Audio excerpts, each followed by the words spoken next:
యూఎస్లో బిజినెస్ పెట్టాలనుకుంటున్నారా, especially in New Jersey? Here the 5 steps in తెలుగులో.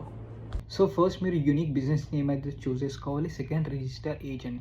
ఒకవేళ మీరు అవుట్ ఆఫ్ న్యూ జెర్సీ ఉంటే మీరు ఒక రిజిస్టర్ ఏజెంట్ అయితే చూస్ చేసుకోవాలి. ఒకవేళ మీరు న్యూ జెర్సీలోనే ఉంటే మీ పర్సనల్ డీటెయిల్స్ ఇంకా అడ్రస్ ఇస్తే సరిపోతుంది. అండ్ థర్డ్ వచ్చేసి బిజినెస్ పర్పస్.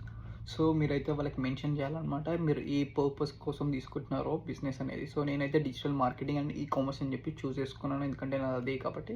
సో డ్యూరేషన్ వచ్చేసి అడుగుతున్నాం, డ్యూరేషన్ లైట్ తీసుకోండి, మీరు ఆప్షనల్గా వదిలేసేయండి. And effective date. So for example మీరు ఈ రోజు అయితే ఫైల్ చేస్తున్నారు ఎల్ఎల్సీకి, సో మీరు ఈ డేట్ ఇచ్చినా సరిపోతుంది, లేదా 2-3 డేస్ తర్వాత ఇచ్చినా సరిపోతుంది. నేనైతే ఈ రోజు ఇచ్చేసాను.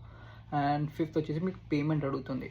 సో $125 అయితే ఛార్జ్ చేస్తాము new Jersey LLC. So first మీరు పేమెంట్ అవ్వగానే జస్ట్ వితిన్ 1 minute or 30 secondsలో మీకు మెయిల్ వచ్చేస్తుంది ఎల్ఎల్సీ. దాని తర్వాత మీరు ఈఏఎన్ అప్లై చేయాలి.